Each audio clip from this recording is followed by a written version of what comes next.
السلام عليكم ورحمة الله تعالى وبركاته وعنا ونكسن إلى أنتي ملك استوى من قدام ونسان داوديال مركلة كسود وهذا برنامج كريم بالشدة وحنا داوتين قيبي كلا دونا برنامج كوان كبوغني ماشي لغوشي في القرآن الكريم كأيه مرجع البحريني هذا البرنامج كأيه وحمرتين نوقع الشيخ محمد الشبل waxaan weydiinay ugu horeen marajal bahreyn meeshii quraanku lagu sheegay mahalkaaba sootani ma ahan mucjiso rabbaani ah sidaas lagu kala garan karaa inay tahay meeshaasi iyo in kale الحمد لله والصلاة والسلام على رسول الله وعلى آله وصحبه ومن اهتدى بهداه ما بعد آيات القرآن كأي آياتها لمتك يوم مرج البحرين يلتقيان بينهما برزخ لا يبغيان وهو الذي مرج البحرين هذا عذب فرات وهذا ملح نجاج يا آيات كلمتك يكسو عروري waxay tilmaameen laba biyo isu yimid meelaha biyuhu isugu yimaadaana kaliya middan South Africa Cape Town agteeda ku taala maaha aayadu meel gaar ah ma magacaabin daliil meel gaar oo kamid ah sheegayana ma jiro aayada lafdigeedu waa caam meeshani way soo galaysaa meelaha biyuhu isugu yimaadaan ama laba badood hay isu yimaadaan ama bada iyo wabiyaal hay isu yimaadaan laba badood iyo biyo Ilaahay isku daray buu yiri meel gaar ah ma sheegin marka hadii loo maleeyo meel gaar ah inay tahay kamid ah meelaha biyo isugu yimaadaan fahamkaasi sax maaha aayadu way kamid meeshani laakiin kaligeed maaha naam watahay dad fara badan mufassiriin badan ayaa waxa ay sheegeen in qaabka ay badda isku imaanayaan iyo in ay bad iyo wabi tahay iyo in dhadhanka labada bad isku imaanay ay kala duwan yihiin oo kale sida labada bad oo kale ay qaabka kalarada oo kale khilaaf badan ayaa ku soo arooray marka aayada dulucda aayada oo rasmi ah ay taabanayso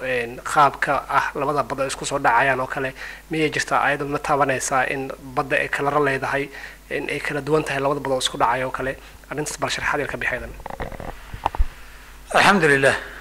horta meesha waxa yaala lafdul bahri biyo bada isku darmanaya way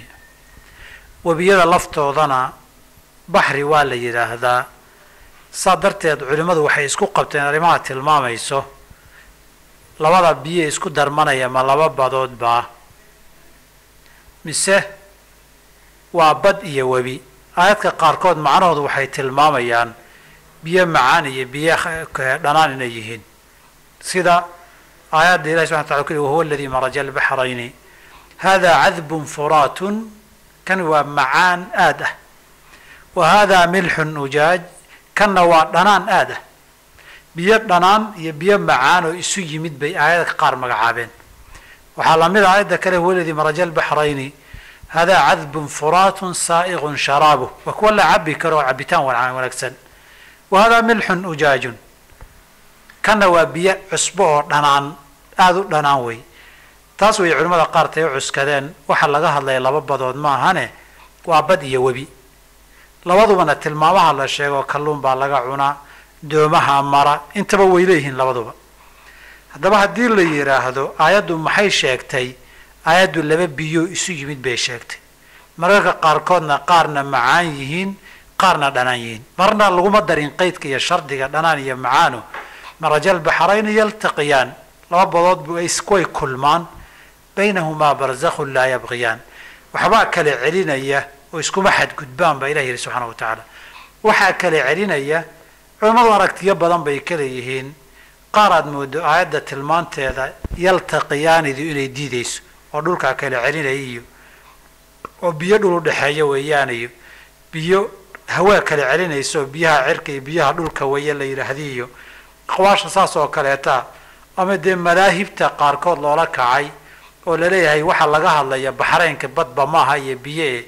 waa Ilaahay iyo aadamaha isku darmanaysa Muhammad ibn Arabi uu leeyahay oo kaleetiyo waxyaabahaas oo kaleeta wax sax maaha daahirka quraanku laba biyo isu yimid mararka qaarkood qaarna waa macaan qaarna waa dhanaan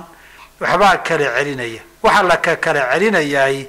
quraanku ma sheegin ma la arki karaa salama arki karo laakiin cilmiga xadiidka waxaan xaqiijinay hadda la xaqiijiyay biyaha isu imanayo laba badooda iyo biyo isu imanayo wabi iyo bada oo haddana layn kale celinayo kale xijaabayood mooday in la kala hayo ay ka muuqanayso laga yaaba mustaqbalka dhow ama mustaqbalka in la gaaro in ilaahay bini aadamka tuso waxa u dhexeeya laftiisa in la arko ama midab baa lagu kala garan karaa ama dhadhan baa lagu kala garan karaa ama socod iyo xawli baa lagu kala garan karaa laakiin laba biyood arkayso ishu qabanayso isuna imanaya aan isna dhexgelinin intaa way qur-aanku waxa uu sheegay marka qaarkoodna qaarna dhanaan iyo qaarna macaan iyo nacam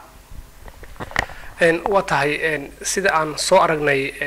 maalin walba waxaa usoo dalxiis taga goobtaasi lagu sheegay qur-aanka kariimka dad fara badan oo muslimiin ah iyo kuwa aan muslimiin ahayn waan garanay dhalinyarada muslimiinta iyo dadka muslimiinta ah ee mar walba usoo daawasho tagaya in ay mar uun indhahooda kusoo arkaan marjal baxrayni waxa ay ka aaminsan yihiin iyo cibaarada ku sugan balse dadka aan muslimiinta ahayn bal iyagu maxay ka aaminsan yihiin in meeshaasi lagu magacaabo marjal baxrayn labadbad iskugu imaanayaan alxamdulilah horta labada badood isu imaatinkoodu biyuhu aynan isdhexgelaynin waxyaabaha dawaahirta ama waxyaabaha muuqda ee kawniga iyo abuurka ka muuqda aadamahuna indhahooda ama garashadoodu ay la yaabaan wey marka labaadii arrinta sidaan ahi arrin hadda ka hadalkeedu qur-aanka iyo muslimku keliya ay ka hadlaan ma ahane waa arrin maraakiis cilmi iyo mu'asasaad culumta baara oo ilaa heer jaamacadeed iyo waxa lehba ay ka hadlaan warbaahinna laga sii daayo marka qof waliba bal inuu doono sida ilaahay waxaan u abuuray inuu arkaaye kuma koobna keliya inuu qofku muslim yahay dadku in badan baa rumaysan ilaah inuu jiro adduun inuu maamulo in badan baa rumaysan in baan rumaysnayn laakiin adduunka waxyaabaha la yaab kale inay soo arkaan iska xiiseynaya inna waa intaa muslimka ahoo waxaan adduunka lagu arkaya la yaab kale qur-aankuna sheegay bal hadna soo arag buu isleeyahay laakiin ma aha meelaha loo dalxiis tago ee waxay isaga yimaadaan middan Cape Town iyo South Africa ku taalla keliya maaha badda cad iyo casiyo badda hibadooyinta hindiya meel ay isaga daraan marajal baxrayni bay soo galayaan innaga soomaaliya haddii la yidhaahdo caalam dalxiis baan jirine cumuumka aayadda laba meelood oo soo galaysaynu leenahay mararka qaarkood haddinaan saddexba gaarin badda cas baabul mandab meesha la yidhaahdo ee badweynta hindiya kaga darto way soo galaysaa aayadda labada webi aynu leenahay mid waliba baddu ku dara meesha badda uu kaga daro biyaha waa la kala arkayaa marajal baxrayn ay soo galayaan weliba iyagu waxay soo galayaan hadaa cadbun furaatun wa hadaa milxun ujaaj baddu waa dhanaan kuwa webiguna waa macaan marka haddii ay cid ka shaqaysa jirta waxaan u malayn dadka tan waa un loo xayeysiiyey si gaara waxa loogu imanaye kuwa kale laftooda haddii loo xayeysiiyo waxaan u malaynayaa in loo dalxiis tagi lahaa ugama jeedo malihi soomaaliya haddaan iyo dalxiisayaalaha loogu yeero ujeedadeedu maaha laakiin meelo badan oo xayeysiis hadday helaan dadku ay tegi lahayen baa jira nacam waxaa jira in badda ay ka weyn tahay beriga in badan bal dadweynaha waxoogaa ugu sharax cilmiga kusoo arooray badda oo ku saabsan munaafacaadkeeda iyo cilmi baarista iyo cibaarada ku sugan diin ahaan alxamdulilah baddu horta wax faa'iida badan weeye ilaahina subxaanahu wa tacaala hal meel buu dhowr faa'iido ay leedahay oo weliba munaasabadan la xiriirta buu ku sheegay wa huwa aladii maraja albaxrayni hada cadbun furaatun saa'iqun sharaabuh wa hada milxun ujaaj wa min kullin ta'kuluuna laxman طariya وتستخرجون حلية تلبسونها وترى الفلك مواخر فيه ولتبتغوا من فضله ولعلكم تشكرون aayaddaas ilaahi subxana wa tacala wuxuu ku tilmaamay biyaha iyo baddu fawaa'idda badan ay leedahay kow waxaa la yidhi labadaa biye badaha sidaas ah wa min kullin ta'kuluuna laxman طariyan kalluumaysigan way intaasoo khayraadka badda laga helo hilba ah oo kalluumaysiga ah ama khayraadka badda innagu aynu ku magacaawno inta ugu badan ee soo degdegtaay waa wax adduunka maanta hilbaha ugu badan la cunaa hilbaha ugu manaaficaad badan ee la cunaa kaasay shariicada nuuliyo waxay ka dhigtay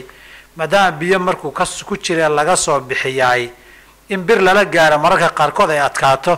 uxilla lanaa maytatani wa damani waa xalaal baktigiisiiyo haddii bir uma baahnaba kaasaa laakiin mararka qaarkood malay laleeyahay dariiqa alislaamiya lagu gowracay markaad ku aragta kaartoomada iyo dhalooyinka qaarkood waad la yaabaysaa xayawaanaadkan ku jira ee naflayda ah ee hilibkoodu manfacada badan yahay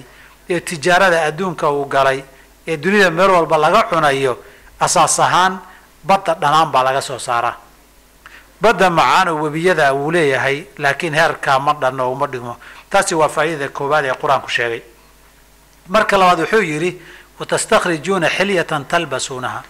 waxyaabaha la isku qurxiyo oo jawaahirta ah oo qaaliga ah laga soo saaraa waad xiratan oo gacmaha lagu xirtaa waa la isku qurxiyaa guryaha la dhigtaa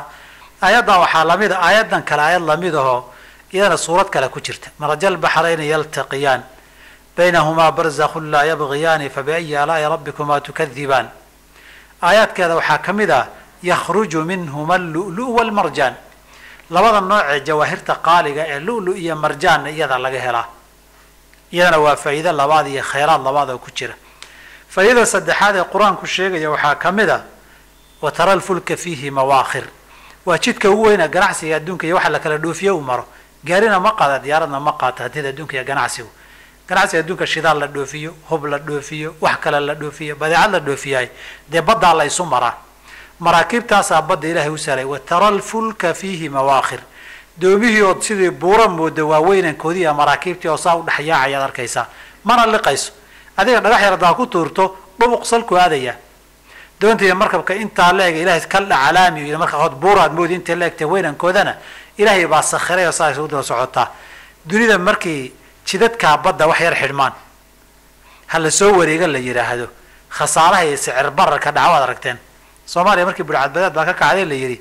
oo meelihii baabulmandab iyo aagan la mari waayey dhow maraakiibtaas soo wareegaan la yidhi wax walba dhawal buu noqday hadda markii la yidhi iiraan waxay xiraysaa madiiqu hurmus oo isciriiriga ee shidaalka ugu badan uu maro waa kan hadda la yidhi burcadbadeed waa in lala dagaalamo sida baabulmandab loogu soo wareejiyey iyo kharashka ka imanaya iyo ummad burburka dhaqaale adduunka u geysanaya adduunyadani wax isweydaarsigeeda dariiqa ugu muhiimsan ee la maro wa tara alfulka fiihi mawaakhir wey doomaha meesha ay marayaan wey marka laga soo taga khayraadka kale ay leedahay waxaan kaga gaabsanayaa saddexdaas oo hal aayad lagu sheegay aayadduna ay tahay aayadda ka hadashay biyahan isu imanaya huwa aladii maraja albaxrayni hada cadbun furaatun saa'iqun sharaabuh wahada milxun nujaaj ومن كل تأكلون لحما طريا وتستخرجون حلية تلبسونها وترى الفلك فيه مواخر لتبتغوا من فضله رزق إلهي تكرهت ستان بالذين كنت لقلي نعم